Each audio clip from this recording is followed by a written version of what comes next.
नमस्कार. आपण दासबोधाच्या पहिल्या दशकातील चौथा समास म्हणजे सद्गुरु स्तवन नाम समास याबद्दल आज आपण चर्चा करणार आहोत.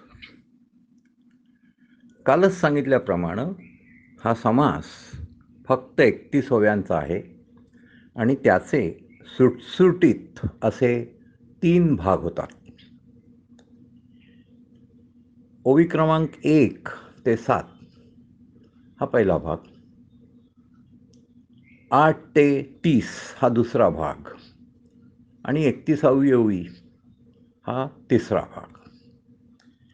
आता या पहिल्या भागाच्या म्हणजे पहिल्याच ओवीतला पहिला शब्द आता हा आहे. आता नीट विचार केला तर आपल्याला हे जाणवेल, आपण जेव्हा आता म्हणतो त्यावेळेला त्याच्या अगोदर बरंच काही घडलेलं असतं. आपल्या तुमच्या माझ्या रोजच्या जीवनातलं आपण म्हणतो, चला आता चहा पिऊ.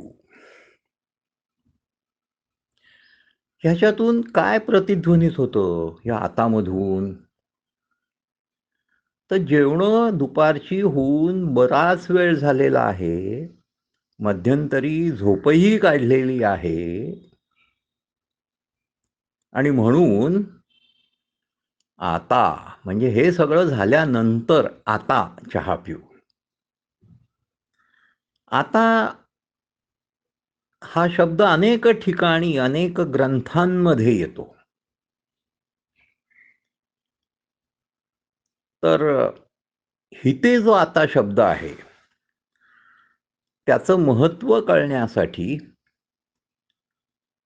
आणि बरं तो शब्द कोणी लिहिलाय तर समर्थांनी.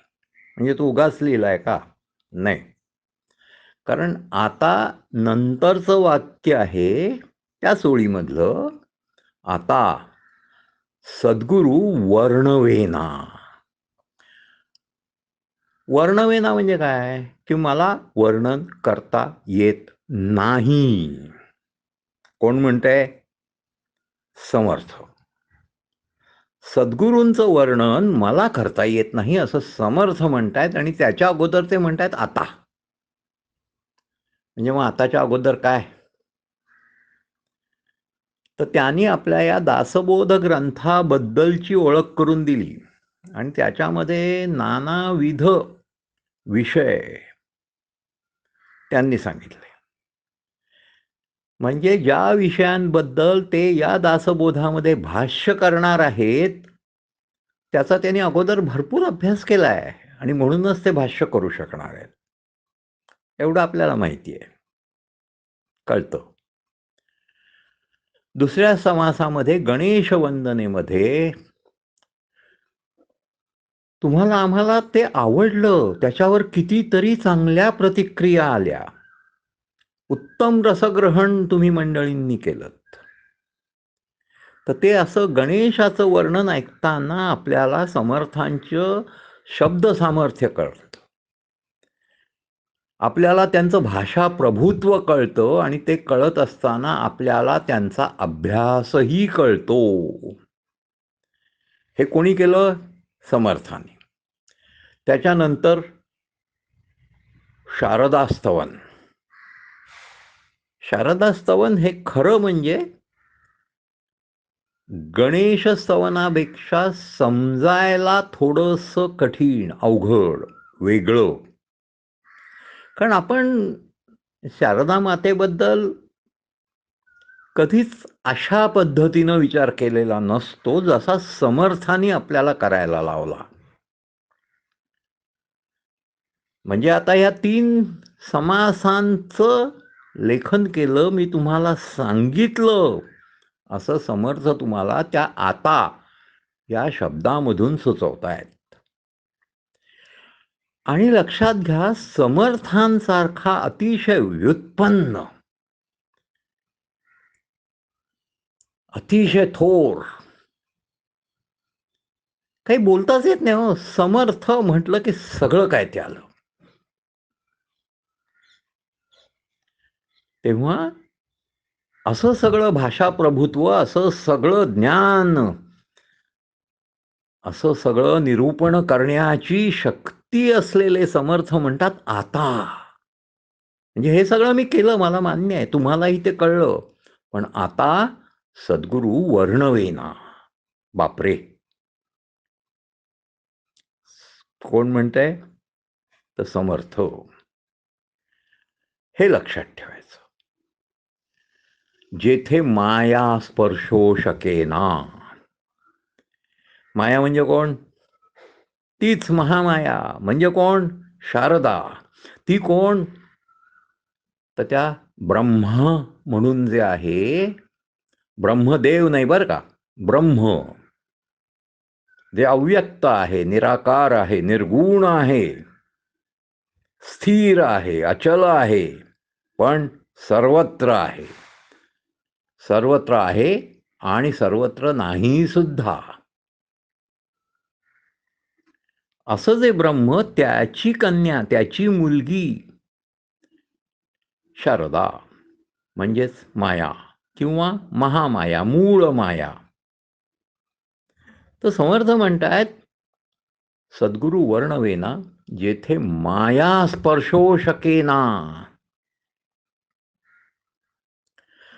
म्हणजे ती मुलगी सुद्धा, त्या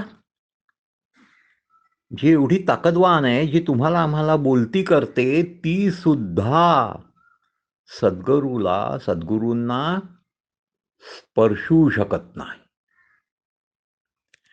तिथे मी काय? वाचा. समर्थांनी स्वतःकडे किती कमीपणा घेतलाय हे वाचा. आता सद्गुरू वर्णवेना, जेथे माया स्पर्शू शकेना, असं म्हणतात ना समर्थ. मग आणि त्याच्या पुढे जाऊन ते परत म्हणतात आपल्याकडे अतिशय लहानपण घेऊन.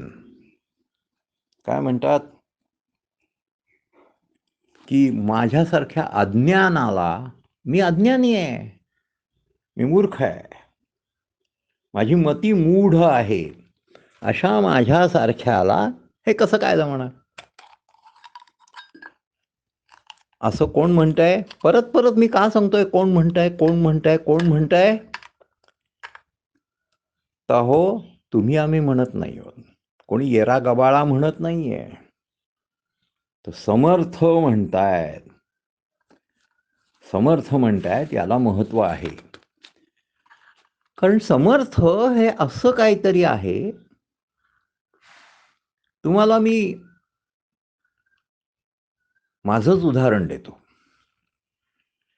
दासबोधाच्या भावार्थाचं इंग्रजीकरण, म्हणजे दासबोधाचा भावार्थ मला जो उमजला, मला जो समजला, मला जो माझ्या कुवतीप्रमाणे समजला, तो मी इंग्रजी भाषेमध्ये सांगितला आहे. आता तिथे काही काही शब्द असे आले की सद्गुरू, ब्रह्म. त्या ब्रह्माबद्दल आत्ता बोलत नाही, कारण आपला विषय सद्गुरू आणि समर्थ, कारण दासबोध लिहिला समर्थाने. तर समर्थ, समर्थ म्हणजे काय? तर मी 2 पानं लिहिली आणि मग त्या परदेशी लोकांना ऐकवलं की समर्थच्या ऐवजी दरवेळेला ही 2 पानं लिहिणं अशक्य आहे, म्हणून इंग्रजीमध्ये सुद्धा समर्थ म्हणजे समर्थच. समर्थ म्हणजे एका शब्दात नाही सांगतायत, एका वाक्यात नाही सांगतायत, मला 2 पानात सांगता आलं नाही. कुठलंही वाक्य रिपीट न करता. आणि म्हणून मी तिथे असं सांगितलं, तेच तुम्हाला आज सांगतो. समर्थ म्हणजे समर्थ.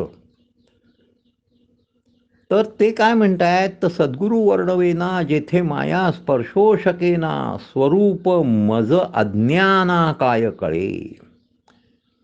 म्हणजे त्या सद्गुरूंचं जे स्वरूप आहे ते माझ्यासारख्या अज्ञानी माणसाला काय कळेल. कारण ते पुढे जाऊन म्हणतात, नकळे नकळे नेती नेती. म्हणजे नाही कळत, मला नाही कळत, आम्हाला येत नाही, हे असं नाही. तुम्ही विचारलं ते सद्गुरू असे होते का? नेती म्हणजे नाही, न इति म्हणजे नेती, नेती नेती म्हणजे न इति, न इति नाही हो, असे नाही, असे नाही, असे नाही. असं कोण म्हणताय? समर्थ सांगतायत. असं म्हणतात, ऐसे बोलत असे श्रुती तेथे मज.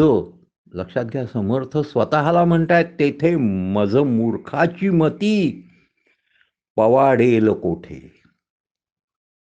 पवाडेल कोठे म्हणजे कशी काय भाष्य करणार, कशी काय पहिलं तीराला जाणार, पोहणार, बुडणार. आणि यातला महत्वाचा शब्द मज मूर्खाची मती. मला असं वाटतं, समर्थानी जरी स्वतःला उद्देशून मज मूर्खाची मती लिहिलं असलं तरी दासबोध वाचणाऱ्या, माझ्यासारख्या मोठ्यानं वाचणाऱ्या, तुमच्यासारख्या मोठ्यानं किंवा मनात वाचणाऱ्या, मनन करणाऱ्या प्रत्येकानी मज म्हणजे मी स्वतः हे ध्यानात घ्यायला हवं. म्हणजे मग आपण कोण हे आपलं आपल्याला लक्षात येईल. मज मूर्खाची मती पवाडेल कोठे. काय असतं, आपल्याला हा जो मी आहे ना, त्या मीमुळं आपल्या अंगावर बरीच बरीच बरीच आवरणं असतात, वस्त्र असतात. हल्ली काय काय त्याला म्हणतात ना, स्कार्फ, दुपट्टा, स्ट्रोल वगैरे वगैरे, शाल. पण ते सगळं काढून टाकलं की आतमध्ये काय उरतं? मज मूर्खाची मती. हे जर आपण लक्षात ठेवलं ना कायम, कारण तिथे समर्थ स्वतःला तसं म्हणतात, तर ते आपल्या फार उपयोगाचं होईल. आणि मग त्या मूर्खपणातूनच मुमुक्षुपणा येतो, शोधवृत्ती येते, आणि त्याच्यातूनच साधक व्हायला होतं. दुसऱ्या ओळीमध्ये म्हटलंय, मज न कळे हा विचारू दुरुनी माझा नमस्कारू गुरुदेवा पैल पारू पाववी मज. समर्थ सांगून टाकतात की बाबा मला काय कळत नाही. सद्गुरू हा काय विचार आहे, त्याच्याबद्दलचं विश्लेषण, विवेचन, विवरण काय आहे, मला काही कळत नाही. बुवा तुम्ही लांब आहात माझ्यापासून. आपण म्हणतो ना, दिल्ली तो बहुत दूर है, तसं इथे समर्थ म्हणतात, सद्गुरू बुवा तुम्ही माझ्यापासून फार लांब आहात, मी तुम्हाला इथून दुरूनच नमस्कार करतोय, मला तुमच्याकडे यायला अजून बराच अवधी आहे, बरंच अंतर कापायचं आहे, आणि त्याच्यासाठी परत समर्थ असते. तेव्हा ते सद्गुरूंना म्हणतात, गुरुदेवा पैल पारू पाववी मज. म्हणजे मला तुमच्या बाजूला, तुमच्या तीराला, तुमच्याकडे घेऊन जा आणि पावन करून टाका. पहिलं पारू म्हणजे मला पहिलं न्या, पलीकडे न्या आणि मला पावन करा. तिसरी ओवी आहे, होती स्तवनाची दुराशा तुटला मायेचा भरवसा. म्हणजे मला फार वाटत होतं, मगाशी मी ती आवरणं सांगितली ना, आपण आपल्या भोवती बरीच आवरणं घेतलेली असतात, आपल्याला वाटत असतं मी हे करीन, मी ते करीन. तसं समर्थ इथे म्हणतायत की होती स्तवनाची दुराशा. दुराशा, ते आशा नाही म्हणत, दुराशा म्हणतात. म्हणजे दूरची, फार लांबची अशी, मनातल्या मनात एक अस्पष्ट अशी आशा होती. कसली? तर मी सद्गुरूचं वर्णन करीन, स्तवन करीन, आणि ते कशाच्या जोरावर मी करणार होतो? ते या शब्दांच्या, मुखातून येणाऱ्या, हातातून लिहिल्या जाणाऱ्या शब्दांच्या जोरावर मी हे करणार होतो. म्हणजे कोणाच्या जोरावर? तर शारदेच्या म्हणजे कोणाच्या? मायेच्या. समर्थ तुम्हाला डायरेक्टच सांगतात, होती स्तवनाची दुराशा, तुटला मायेचा भरवसा. हो, मी मायेच्या जोरावर, या शब्दसंपत्तीच्या जोरावर वर्णन करत होतो हो, पण त्या मायेनं काही मला आधार दिला नाही. तिच्यावर मी जो भरोसा ठेवला होता ना, तो माझा भरोसा तुटला. आणि म्हणून परत समर्थ म्हणतात, गुरुजी, सद्गुरू, तुम्ही जसे कसे असाल ना, ते तसेच असा. आता असाल तैसे असा सद्गुरु स्वामी. मी काय मनातल्या मनात ठरवलं होतं ते 5व्या ओळीत आहे. मायेच्या बळे करीन स्तवन, ऐसे वांछित होते मन. अशी माझी इच्छा होती. अशी माझी इच्छा होती. मायेच्या बळे करीन स्तवन. आपल्यातले मला माहिती आहेत काही माणसं भरपूर पैसेवाली आहेत, भरपूर. ते एक मॅट्रिमोनियल ॲड नावाचं एक प्रकरण असतं ना, त्या प्रकरणामध्ये माझ्या माहितीतल्या एका माणसाने लिहिलं की माझं शिक्षण फक्त मॅट्रिक आहे, पण माझ्या वडिलांनी माझ्यासाठी एवढे पैसे बँकांमधून ठेवलेत की मला दर महिन्याला कमीत कमी 60,000 ते 70,000 रुपये फक्त व्याज मिळतं. आणि या अशा मला लग्न करायचं आहे. म्हणजे त्याचा भरोसा त्या मिळणाऱ्या व्याजावर होता. अशी ॲड त्यांनी 20 वर्षापूर्वी दिली होती. आजही त्याचं लग्न झालेलं नाही. म्हणजे काय? होती स्तवनाची दुराशा, तुटला मायेचा भरवसा. मायेच्या बळे करीन स्तवन, ऐसे वांछित होते मन. अशी माझी इच्छा होती, माझ्या पैशाच्या बळावर माझं लग्न होईल.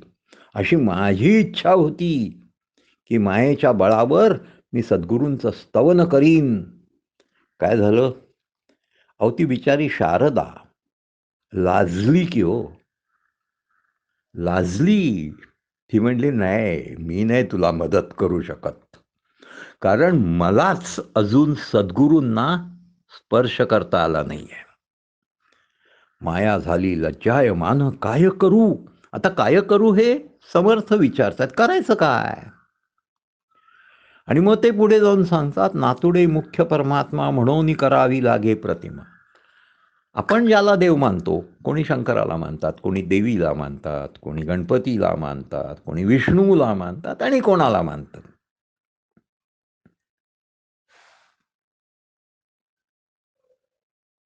असं म्हणतात की एका शहरातले लोक स्वतःलाच देव मानतात, पण मग तो दिसत नाही ना, म्हणून मग त्याची प्रतिमा करावी लागते. तर प्रतिमा म्हणजे काय? नातुडे मुख्य परमात्मा. नातुडे म्हणजे दिसत नाही, कळत नाही, म्हणून करावी लागे प्रतिमा. प्रतिमा म्हणजे पुतळा, मूर्ती, चित्र, पेंटिंग, काहीतरी करावं लागतं. तैसा माया योगे महिमा वर्णीन सद्गुरूचा. तुम्ही मला सांगा, ती मूर्ती, ती चित्र, तो पुतळा म्हणजे भगवान शंकर असतो का? ती दुर्गा माता असते का? अंबेजोगाईची देवी असते का? आत्ता अंबेजोगाई हे नाव माझ्या तोंडामध्ये सहजासहजी आलेलं नाही. हे ज्याचं त्याला कळेल. तर नाही, ती मूर्ती म्हणजे ती देवी नसते, पण आपल्याला देवी प्रत्यक्ष दिसत नाही. आपल्याला शंकर कसा आहे हे माहितीच नाही. आपण शंकर शंकर करतो आणि मग आपल्याला फुलं वाहण्यासाठी, आपल्या मानसिक समाधानासाठी, त्याच्यासमोर बसून आरती करण्यासाठी आपण मूर्ती करतो. तसं समर्थ म्हणतायत, ती जशी प्रतिमा करावी लागते, तसं मी आता परत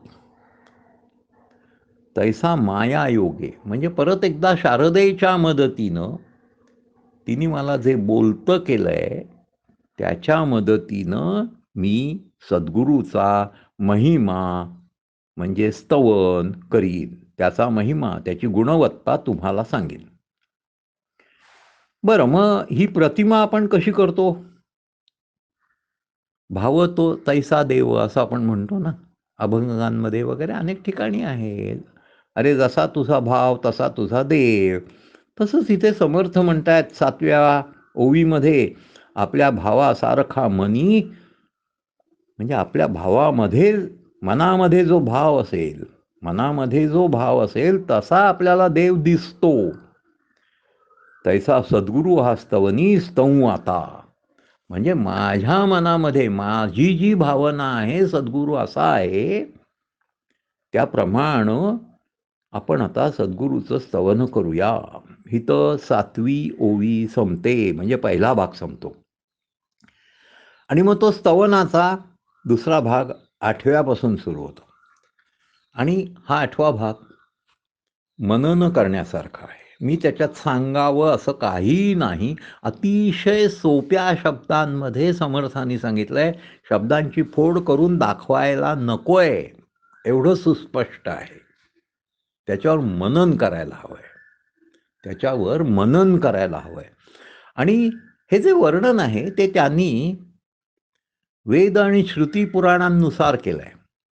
म्हणजे वेदांना किंवा श्रुतींना स्मृतींना जेव्हा विचारलं जातं की अहो ते ब्रह्म निराकार निर्गुण ब्रह्म कसं आहे, तर तेव्हा ते नेती नेती, म्हणजे ते असं नाही, ते असं नाही, म्हणजे निगेशन करत,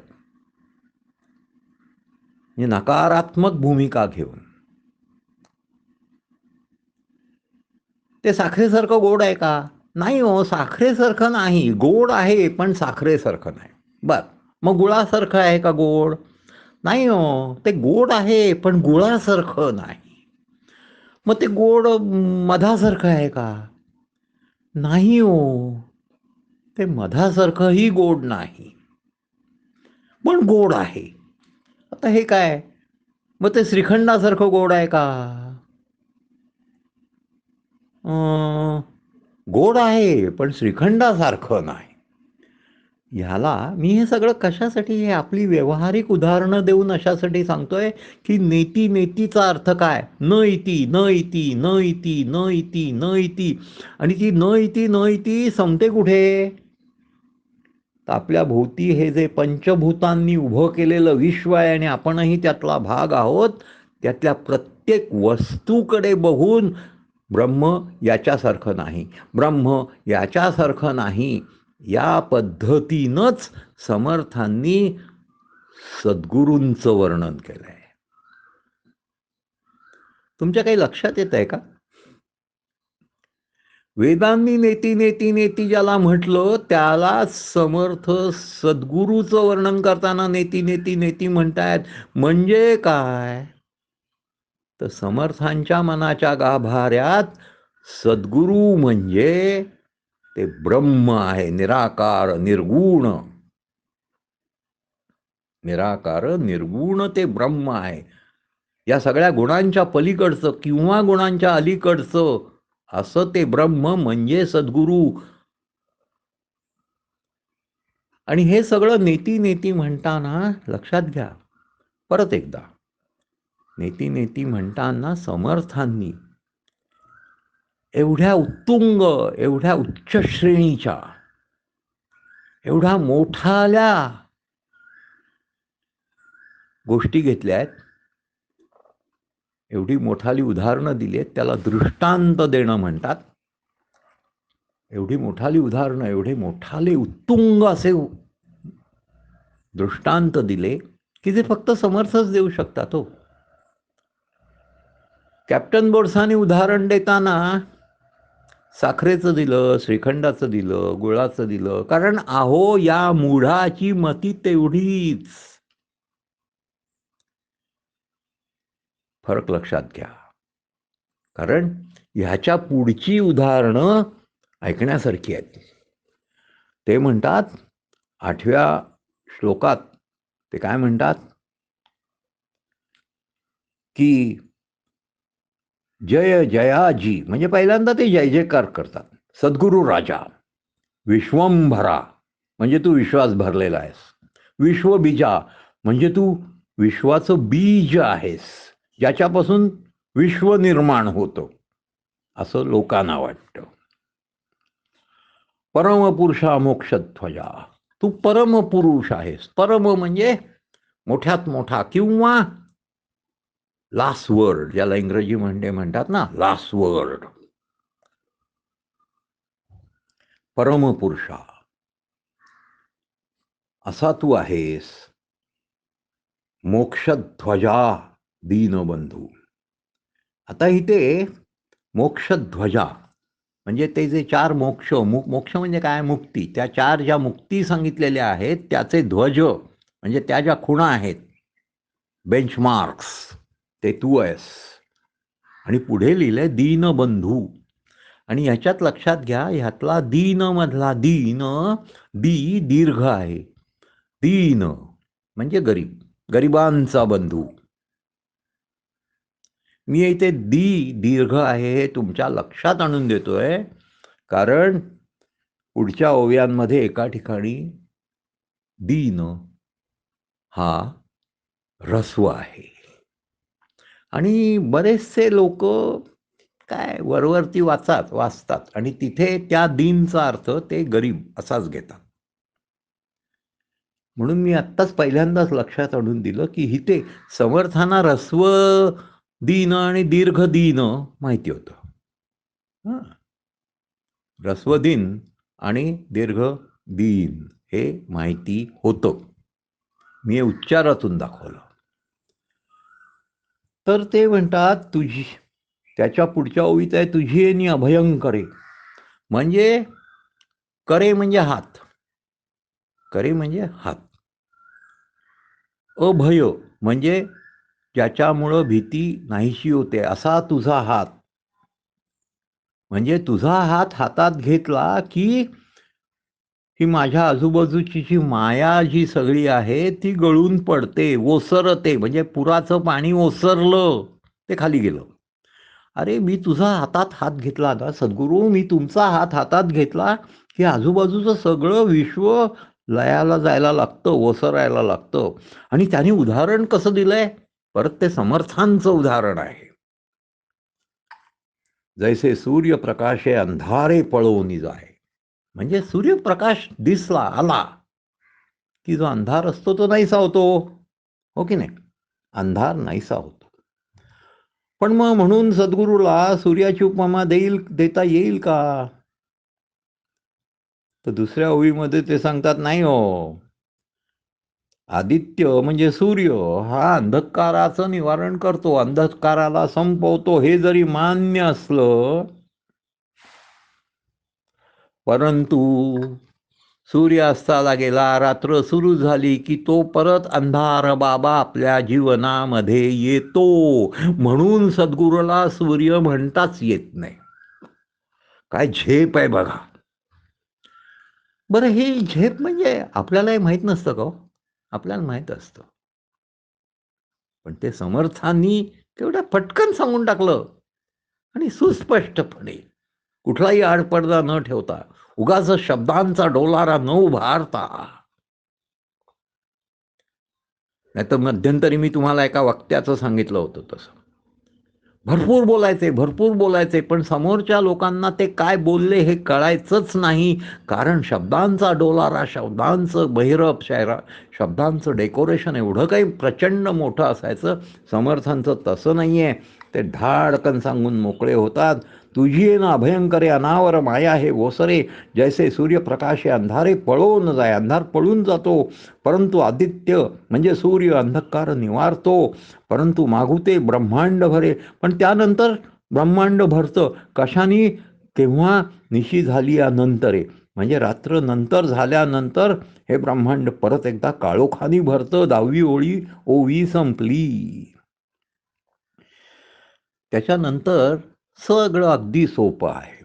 त्याच्यात ते जन्म मरणाच्या फेऱ्याबद्दल सांगतात, गंगेबद्दल सांगतात, काय असतं, गंगा सुरुवातीला जिथून गंगोत्री किंवा जिथून गंगा उगम पावते तिथे गंगा काय एवढी मोठी रुंद नव्हती.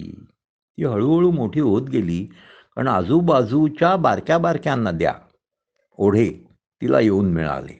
आणि तेच उदाहरण परत लक्षात घ्या, त्या समर्थांनी दुसऱ्या कुठल्या नदीचं उदाहरण दिलं नाही, कारण आपल्याला सगळ्यांना वंदनीय असलेली सगळ्यात मोठी गंगा त्याचं उदाहरण दिलं.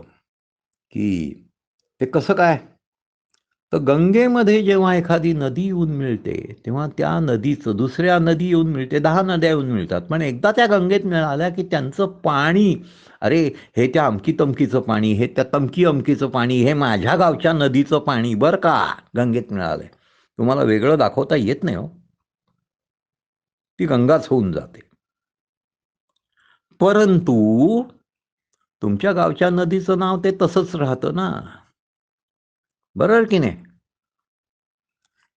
तसं सद्गुरूंचं नाही, म्हणून गंगेची उपमा सद्गुरूंना देता येणार नाही. कारण सद्गुरूंकडे एखादा शिष्य अनन्य भावनेतून विभक्तता काढून टाकून तो त्यांचा भक्त झाला, त्यांच्यात सामावून गेला, सायोज्य झाला, की त्याची पूर्वीची आठवण, त्याची पूर्वीची स्मृती, त्याची पूर्वीची ओळख निघूनच जाते. का सरिता गंगेस मिळाली, मिळणी होता गंगा झाली, मग जरी वेगळी केली तरी होणार नाही, कधीच होता येत नाही ना, ते वेगळं पाणी करता येत नाही वेगळ्या नदीचं. परी ते सरिता मिळणी मागे, म्हणजे ती नदी गंगेत मिळायच्या अगोदर जग तिला वहाळ किंवा ओढा किंवा नदी म्हणूनच ओळखतं की, पण तैसा नव्हे शिष्य. सद्गुरूंचा जो शिष्य असतो, अनन्य शिष्य, भक्त स्वरूपाचा शिष्य, हा तसा नसतो. तर तो वेगानं स्वतः सद्गुरूच होऊन जातो, स्वामीच होईये. पण तेवढी अनन्य भक्ती हवी हो, अनन्य भक्ती हवी. काल मला कोणीतरी फोन करून सांगितलं की मी गाणगापूरला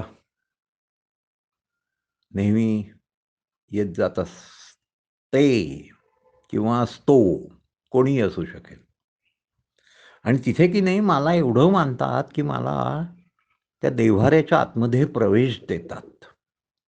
म्हणजे मला अगदी समीपता, स्वरूपता, सलोकता मिळाल्यासारखं वाटतं. आणि मी तिथून बाहेर आले ना की माझ्या चेहऱ्यावर असं काही तेज असतं. मी सगळं ऐकत होतो, शेवटी भावना असते प्रत्येकाची.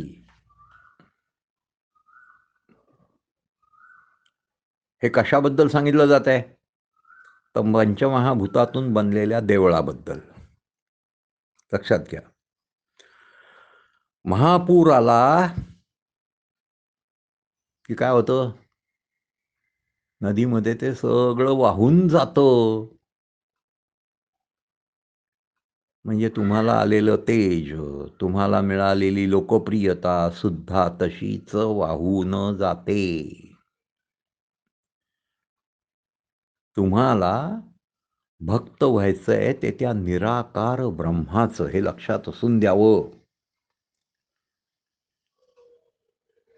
जन्म मृत्यूचा वाव म्हणजे जन्म मृत्यूचा फेरा, अज्ञान, हे सद्गुरू पूर्णपणे मिटून टाकतात आणि ते परत उगवत नाही. अंधार जसा परत येतो रात्री, तसं ते अज्ञान सद्गुरूंनी म्हणजे तुम्ही विलीनच झालेले असता ना, त्यामुळं काही उरतच नाही मागे. त्याच्या पुढची उपमा फार सुंदर आहे. ते विचारतात, म्हणजे सद्गुरूबद्दल शंका, आशंका, कुशंका, मला असं वाटतं, अरे तुला काय वाटतं, तुला काय माहिती आहे, अशा लोकांना सद्गुरूंनी, समर्थांनी उत्तर दिलंय. ते म्हणतात,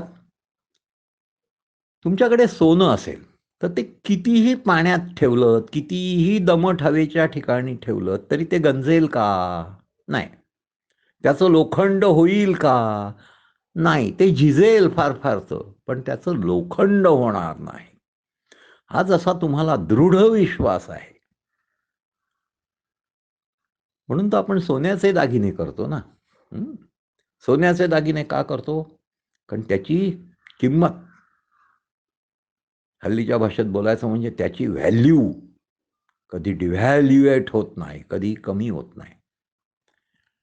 म्हणजे 25 वर्षापूर्वी तुमच्या आईवडिलांनी तुम्हाला दिलेला सोन्याचा दागिना आज दुकानात घेऊन गेलात, तरी तो सोनार असं म्हणत नाही, नाही होय गंजून गेला, ते लोखंड आहे, असं नाही म्हणत. तर ही जेवढी आपल्याला सोन्याबद्दल खात्री असते, सुवर्णाचे लोह काही सर्वथा म्हणजे कुठल्याही अर्थानं होणार नाही, तशी काय असायला हवी? आपल्याला सद्गुरूबद्दल खात्री असायला हवी. आणि म्हणून ते म्हणतात, सुवर्णाचे लोह काही सर्वथा होणार नाही, तैसा सद्गुरू. तैसा सद्गुरू, तिथे गुरुदास असं म्हटलंय, पण तो शब्द तिथे तोडायचा. गुरु, तैसाच गुरु आणि दास संदेही, किंवा त्या गुरुचा दास संदेही म्हणजे संशयात, शंकाखोर, कुशंकाखोर असताच कामा नाही. त्या दासानं कधीही शंकेत आपल्या गुरूंबद्दल, आपल्या सद्गुरूंबद्दल कधीही संदेह, शंका घेऊच नये. आणि मग जी उपमा आहे परिसाची, तुम्हाला माहिती आहे की परीस ही एक अशी संकल्पना आहे की तो परिसाचा दगड असतो बरं का. परीस हा एक दगड असतो. ते जर लोखंडाला लावला तो परीस, तर त्या लोखंडाचं सोनं होतं.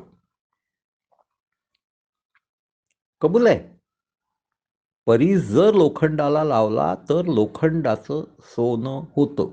आपल्या जीवनामध्ये आपण असं म्हणतो की ते अमके अमके विद्वान किंवा अमके अमके शिक्षक, त्यांचा परीस स्पर्श मला झाला आणि मी बदललो.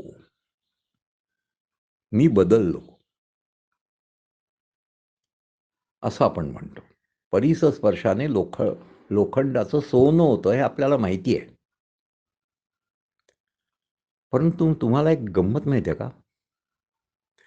ते झालेलं परिसाच्या स्पर्शामुळे झालेलं सुवर्ण जर दुसऱ्या लोखंडाला लावलं तर त्या लोखंडाचं सोनं नाही होत.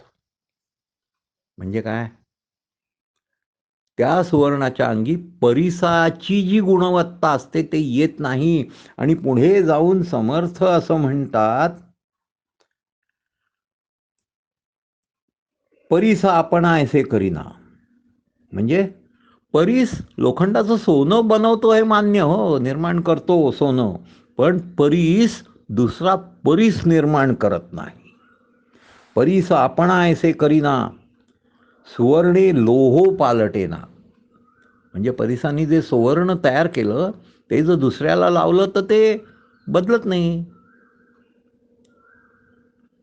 परीस स्वतःसारखा दुसरा परीस तयार करत नाही. परीस आपण ऐसे करीना, सुवर्णे लोहो पालटेना, उपदेश करी बहुत जना अंकित सद्गुरूचा. म्हणजे काय? जो सद्गुरूमध्ये विलीन झाला आहे, जो सद्गुरूचा अंकित झाला आहे, अहो तोच सद्गुरूप्रमाणे लोकांना उपदेश करू लागतो. येते का लक्षात?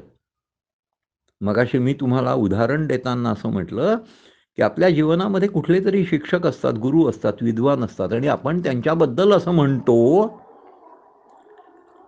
की त्या प्रोफेसरांचा मला स्पर्श झाला आणि माझं जीवन बदललं. आपण असं म्हणतो का की त्यांचा मला स्पर्श झाला आणि मी त्यांच्यासारखी विद्वान प्रोफेसर झाले? नाही म्हणत. इथे समर्थ सद्गुरूबद्दल ते सांगतायत की जो सद्गुरूचा शिष्य होतो, त्याच्यामध्ये भक्त होतो, तो स्वतः सद्गुरू होऊन जातो. आणि म्हणून परिसाची उपमा म्हणून उपमा न साहे सद्गुरूसी परिसाची, म्हणजे सद्गुरूंना परीस म्हणता येत नाही. आणि मग त्याच्यानंतर अनेक गोष्टी आहेत. तो सागर आहे, सागराची उपमा देता येत नाही. कारण का? तर तो खारा असतो, त्याच्यात मीठ असतं. क्षीरसागर म्हणजे दुधाचा सागर. उद्या असं धरूया की कोणीतरी प्रचंड श्रीमंत माणसाने दुधाचा सागर तयार केला, दुग्ध सागर. आपल्या मुंबईमध्ये दुग्धसागर सोसायटी आहे, पण ती दुग्धसागर आहे ना, त्यामुळं त्यातल्या बऱ्याचशा इमारती आता एवढ्या कोसळायच्या मार्गावर आहेत, कारण त्या दुग्धसागरामधल्या आहेत. अहो, दूध सुद्धा तुमच्याकडे भरपूर पैसे आहेत, लॉकडाऊन होणार आहे तेव्हा मी एकदम 100 लिटर दूध घरात आणून ठेवलं. चौथ्या दिवशी ते नासेल, हो की नाही? म्हणून सद्गुरूंना क्षीरसागराची म्हणजे दुधाच्या सागराची सुद्धा उपमा देता येत नाही. साध्या सागराची तर देता येत नाहीच नाही, कारण साधा सागरचा खारा असतो. मग उपमे द्यावा जरी मेरू. मेरू म्हणजे डोंगर. मेरू म्हणजे डोंगर. आपल्याकडे भीमरूपी महारुद्रा या स्तोत्रामध्ये हनुमंताच्या समर्थ रचित मेरू मंदार धाकुटे असं म्हटलंय. मग आता विचारतात मेरू मंदार म्हणजे काय? तर लोक सांगतात मेरू मंदार नावाचा एक डोंगर होता. आपल्याकडे हा विनोद फार आहे. आपण सगळे महाराष्ट्रात राहतो. सह्याद्री नावाचा पर्वत आहे. काय गंमत कळते का? अहो, सह्य नावाचा पर्वत आहे. सह्याद्री, तो जो द्री आहे ना, म्हणजेच पर्वत. हे आपल्याला कुठे कळतं? मेरू मंदार नावाचा पर्वत आहे असं आम्ही आमच्या नातवंडांना सांगतो, पण मेरू म्हणजे पर्वत हे आपल्याला कळत नाही. त्याच्यासाठी दासबोध वाचावा लागतो. उपमे द्यावा जरी मेरू, मेरू म्हणजे पर्वत, तरी तो जड पाषाण कठोरू. हो, पण तो केवढा कडक असतो, खडक असतात. आणि लक्षात घ्या, तो दिवसा प्रचंड तापतो त्याच्यावरच्या दगडांमुळे, कातळांमुळे, खडकांमुळे. आणि तो अतिशय कठीण असतो ना, आपल्याला त्याच्यामध्ये पायवाट नाही करता येत. कसं खणायचा तो एवढा प्रचंड डोंगर? म्हणून तो पाषाणाचा असतो, कठोरू असतो, आणि तो दिवसा तापतो आणि रात्री प्रचंड थंड होतो. तैसा नव्हे की सद्गुरू कोमळ दिनाचा. लक्षात घ्या, नीट वाचा. तुमच्या हातात पोथी आहे, त्याच्यामध्ये दिनाचा मधला दी ऱ्हस्व, दिनाचा, तो कोमळ दिनाचा.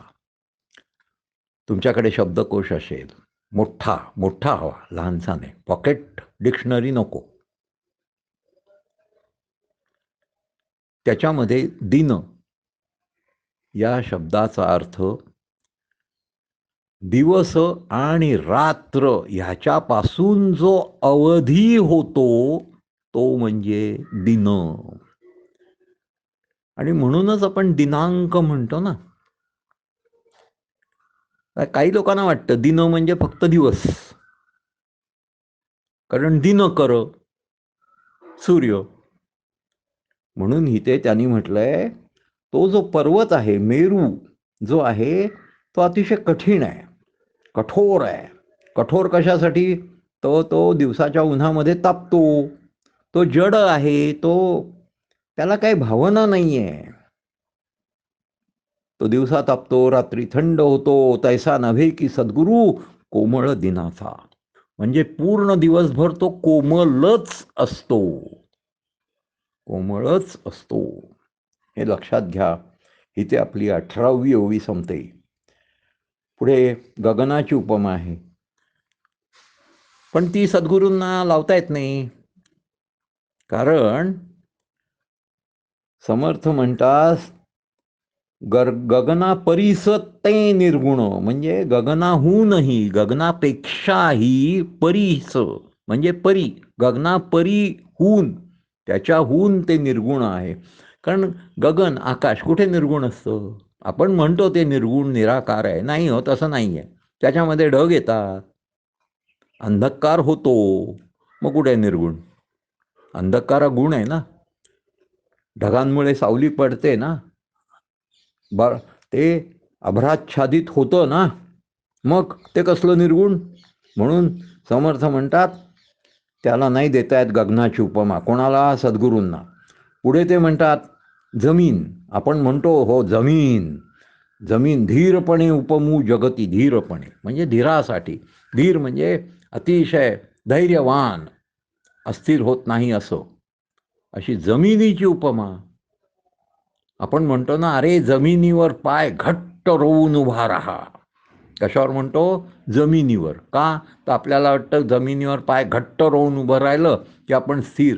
अहो, पण आपल्या हे लक्षातच येत नाही की ही जमीन भूकंपामध्ये थरथरते, फाटते, फुटते आणि काय होतं तिचं? खसते. अहो, तो हिमालय बर्फाचा तो सुद्धा खचतो. आपण म्हणतो ना, रस्ता खचला. खचला म्हणजे काय झालं? होता तो खचला, गेला. खपला आणि खचला हे दोन्ही एकच. म्हणून सद्गुरूंना ती उपमा देता येत नाही. म्हणून धीरत्वास दृष्टांती हीण वसुंधरा, म्हणजे ही जी पृथ्वी, जमीन, याची उपमा नाही देतात. मग गभस्ती म्हणजे सूर्य. इथे एक लक्षात घेण्यासारखा विषय आहे ह्या ओवीमध्ये 21व्या. आता उपमावा गभस्ती. तर गभस्तीचा प्रकाश किती, शास्त्रे मर्यादा बोल. लक्षात घ्या, 1640 साली लिहिलेल्या दासबोधामध्ये समर्थ सांगतायत की विज्ञानानं, शास्त्रानं सूर्याचा प्रकाश किती हे मोजता येतं. म्हणजे ते त्यांच्या अगोदरच आहे ना, आणि तो त्याने अभ्यास केला आहे. सूर्यप्रकाश किती हे मोजता येतं. तेव्हा ऑक्सफर्ड युनिव्हर्सिटीमधल्या अमक्या अमक्या अमक्या अमक्या प्रोफेसरनी हे सिद्ध केलं की सूर्याच्या प्रकाशाची व्हॅल्यू एवढे वॅट्स आहे. हे नाही सिद्ध केलं, हे पूर्वी सिद्ध झालंय, दासबोधामध्ये तसं लिहिलंय. शास्त्रे मर्यादा बोलती, कसली? तर प्रकाश किती, कोणाचा? तर गभस्तीचा. म्हणून सूर्याची सुद्धा उपमा सद्गुरूला देता येत नाही. मग ही पृथ्वी म्हणे शेषानी डोक्यावर तोलून धरली, म्हणजे तो किती महान असणार? ही सारी पृथ्वी ज्याच्या डोक्यावर आहे. मग ते शेषाचं उदाहरण आपण, सद्गुरू कसा आहे? तर त्या शेषासारखा आहे असं म्हणू शकू का? तर सद्गुरू म्हणतात, समर्थ म्हणतात, माझ्या तोंडातून कायम सद्गुरू म्हणतात असं येतं. मंडळी, माझ्या मनात, माझ्या दृष्टिकोनात, माझ्या मेंदूत सगळीकडे सद्गुरू म्हणजे समर्थ आणि समर्थ म्हणजेच सद्गुरू हे ठसलेलं असल्यामुळं कधी कधी समर्थ म्हणतातच्या ऐवजी मी म्हणतो सद्गुरू म्हणतात. आणि त्याच्यात चूक नाहीये, हे तुमच्या सुद्धा हळूहळू लक्षात येऊ लागलं असेल. तेव्हा तो जो शेष आहे त्याची उपमा त्या सद्गुरूंना लागेल का? नाही लागणार. समर्थ म्हणतात, कारण अहो तो फक्त हमाल आहे हो, भारवाहू आहे, भारवाहू आहे. तर हमालाची उपमा द्यायची का सद्गुरूंना? नाही, तो फक्त भारवाहू आहे. मग आता उपमा द्यावे जळ, म्हणजे पाणी. सागर नाही बरं का, शुद्ध पाणी, गोड पाणी जे आपण पितो, त्याची उपमा द्यावी का? कारण आपण म्हणतो ना, जल हे जीवन आहे. त्याची उपमा सद्गुरूंना द्यायची का? तर नाही. कारण तुमच्या आमच्या भाषेत बोलायचं म्हणजे, हो असं कसं, पाण्याचं इव्हॉपरेशन होतं. मग आमचे समर्थ तेच म्हणतात की तरी ते काळांतरी आटेल सकळ. सकळ म्हणजे सगळंच्या सगळं पृथ्वीवरचं पाणी आटून जाऊ शकतं. म्हणून मग सद्गुरूंना पाण्याचीही उपमा देता येत नाही. कारण सद्गुरू हे निश्चळ आहेत. ते उडून बिडून जात नाहीत. त्यांचं इव्हॉपरेशन होत नाही. मग सद्गुरूशी म्हणावे कल्पतरू. कारण शेवटी या कल्पनेतला आहे ना कल्पतरू, की कल्पवृक्षाच्या खाली उभं राहिलं आणि जर तुमच्या मनामध्ये काही आलं तर ते तसंच्या तसं घडतं.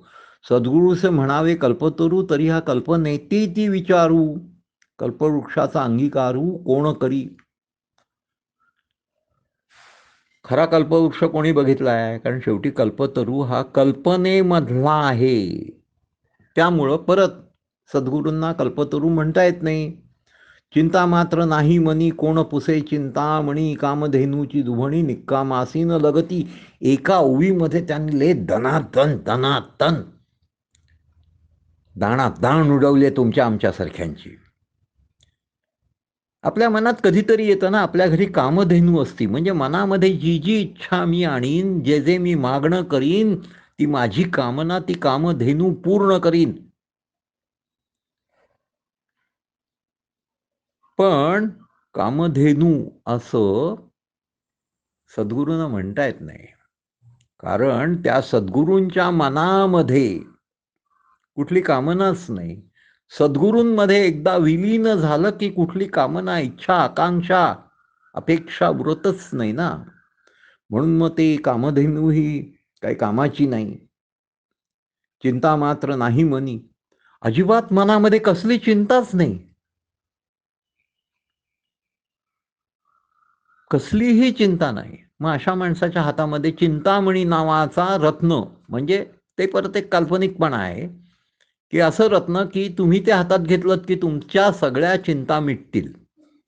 पण असं आहे, ज्याच्या मनामध्ये कसली चिंताच नाही त्याला चिंतामणीचा काय उपयोग. हे कोणाबद्दल सांगतायत समर्थ? आपल्या स्वतःबद्दल आणि त्या सद्गुरूंबद्दल. मग पुढे जाऊन ते 27व्या श्लोकामध्ये म्हणतात, सद्गुरू म्हणो लक्ष्मीवंत तरी ते लक्ष्मी नाशिवंत. काय हो, याच्या तरुणपणामध्ये हा अब्जाधीश होता, भिकेला लागला, लक्ष्मी नाशिवंत. आणि बरं, हा जरी ह्याच्याकडं 25 मोटारी नसल्या तरी त्याच्या दारामध्ये अदृश्य अशी मोक्षलक्ष्मी वाट बघते की महाराज कधी बाहेर येत आहेत. तिष्ठते तिष्ठते म्हणजे सद्गुरूची जर आस धरली तर हे सगळे जे मोक्ष आहेत, या ज्या सगळ्या मुक्ती आहेत, त्या तुमच्यासमोर लुळ्या पांगळ्या होऊन तुमच्यासमोर खाली माना घालून अहो आम्हाला वापरा हो असं म्हणतील. स्वर्गलोक इंद्र संपत्ती, आता त्यांनी सगळं वर्णन केलंय. लोक म्हणतात ना, वा स्वर्गासारखं दुसरं का नाही. मी एक दोघांना विचारलं, त्यांनी उत्तरं दिली ती फार विनोदी होती, ते काय मी सांगत नाही. स्वर्गलोक म्हणजे काय? इंद्र संपत्ती, इंद्र हा सगळ्यात श्रीमंत देव, त्या इंद्राची संपत्ती. परंतु तरी सुद्धा ते काळांतरी विटंबती, त्या सगळ्याची विटंबना होत्या. त्या इंद्राला आणि सगळ्या देवांना आणि स्वर्गातल्या सगळ्या लोकांना त्या रावणाने तुरुंगवासामध्ये घातलंच ना. म्हणजे विटंबना झाली त्यांची. सद्गुरु कृपेची प्राप्ती काळांतरी चळेना. तुमच्यावर जर सद्गुरु कृपेची कृपा झाली तर ती विटंबली जाणार नाही, कधी नाश होणार नाही, आटणार नाही, उडणार नाही, इव्हॉपरेट होणार नाही. काय तर सद्गुरु कृपा. मग पुढच्या ओळीमध्ये हरिहर ब्रह्मादिक नाश पावती सकळीक. अरे बापरे, ब्रह्मा विष्णू महेश 3 देवता एकानी. कालच मला कोणीतरी सांगितलं, अहो पण त्या ब्रह्मानी सृष्टी निर्माण केली ना. अहो म्हटलं ते ब्रह्मदेवानी केली, पण ब्रह्मदेवाला मायेनं निर्माण केला आणि मायेला ब्रह्म. ब्रह्म आणि ब्रह्मा याच्यामध्ये फरक आहे. ब्रह्मा आपण जेव्हा म्हणतो तेव्हा आपल्याला ब्रह्मदेव म्हणायचं असतं आणि नुसतं ब्रह्म ते वेगळं. तेव्हा इथे ते म्हणतायत, काय म्हणतात, तर ब्रह्मदेवादी सगळे देव काय होतं, ते नष्ट होतात. ब्रह्मदेवादी नाश पावती सकळीक. हरिहर, हरी म्हणजे विष्णू, हर, आणि त्यांची सुरुवात कुठून झाली तर ब्रह्मापासून. ब्रह्मादिक म्हणजे ब्रह्मदेवा आदिक हरी, विष्णू आणि शंकर हे नाश पावती सकळीक, हे सगळे नाश पावणार आहेत. म्हणून तर मनाच्या श्लोकांमध्ये एका ठिकाणी लिहिलंय की तुम्ही जन्माला येता तेव्हा तुमच्या कपाळावर ब्रह्मदेव तुमचं विधी लिखित लिहितो. आपण मान्य करतो, वाना डोलावतो, हो असंच आहे, सटवाईनी त्याचं नशीब त्याच्या कपाळावर लिहिलं. पण शेवटी आपल्यामध्ये आणि समर्थांमध्ये भरपूर फरक आहे ना. समर्थ पुढे जाऊन एवढंच विचारतात, अहो पण मग त्या ब्रह्मदेवाच्या कपाळावर त्याचं विधी लिखित कोणी लिहिलं हे शोधा ना. म्हणजे परब्रह्माचा शोध घ्या हो, परब्रह्माचा, त्या महामायेचा शोध घ्या. कारण ब्रह्मदेव तुमच्या कपाळावर लिहितो, पण ब्रह्मदेवाच्या कपाळावर कोण लिहितो. त्याच मनाच्या श्लोकांमध्ये समर्थ एका ठिकाणी म्हणतात की संहार काळी तो शंकर सगळं जाळून टाकतो, पण तो उरतो ना, मग त्याला कोण जाळतं याचा शोध घ्या. मग अविनाश एक काय, सद्गुरु पद, हे सगळे नाश पावणार आहेत, सकळीक सगळेच्या सगळे जाणार आहेत, पण मग राहणार काय आहे तर सद्गुरु पद हे राहणार आहे. लक्षात आलं. सद्गुरु पदच फक्त अविनाशी आहे, त्याला नाश नाही. तयासी उपमा काय द्यावी, नाशिवंत सृष्टी आघवी. मगाशीच मी म्हटलं की गाणगापूर हे या पंचभूतिक आहे ना, आपल्या भूती असलेलं सगळं पंचभूतिक आहे. मग पंचभूतिक उठा ठेवी न चले तेथे, त्या ह्या सगळ्या उठाठेवी म्हणजे गोष्टी, घटना, वस्तू, आपल्याला जे जे जे दिसतं ते ते, आपल्याला जे जे स्पर्श करता येतं ते ते, आपल्याला जे जे ऐकू येतं ते ते, ते सगळं नाश पावणार आहे. म्हणून त्या सगळ्याच्या मदतीनं त्या उठाठेवी न चले तेथे, न चले तेथे म्हणजे कुठे तर सद्गुरूपाशी. सद्गुरूपाशी म्हणजेच ब्रह्माशी, म्हणजेच मंडळी आपल्या समर्थांशी.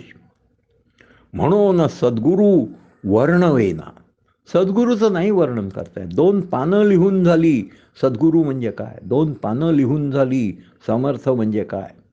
तिथे समर्थ पुढे जाऊन म्हणतात, हे गे हेची माझी वर्णना. म्हणजे सद्गुरू वर्णवेना, हेच त्याचं वर्णन. मला त्याचं वर्णन करता येत नाही, हेच त्याचं वर्णन. समजायला कठीण आहे थोडंसं, पण लक्षात घ्या, मला नाही सांगता येत यासारखं सुंदर वाक्य नाही. पण असं वाक्य आपण फार कमी वेळा म्हणतो. हो, मी सांगतो ना, मी सांगते ना, हेच फार असतं. कारण त्याच्यामध्ये मी असतो. तो मी संपला की नाही सांगता येत हेच उरतं. म्हणून मग तिथं त्यांनी म्हटलंय, उठाठेवी चाले ना कसली पंचभूताती, म्हणून सद्गुरू वर्णवेना. आता सद्गुरू वर्णवेना हे मुळे पहिल्याच ओळीमध्ये आलंय. आता सद्गुरू वर्णवेना म्हणजे मी एवढं सगळं गणेशाचं वर्णन केलं, माझ्या ग्रंथाचं वर्णन केलं, शारदेचं वर्णन केलं, पण आता ह्यानंतर मला सद्गुरू वर्णता येत नाही.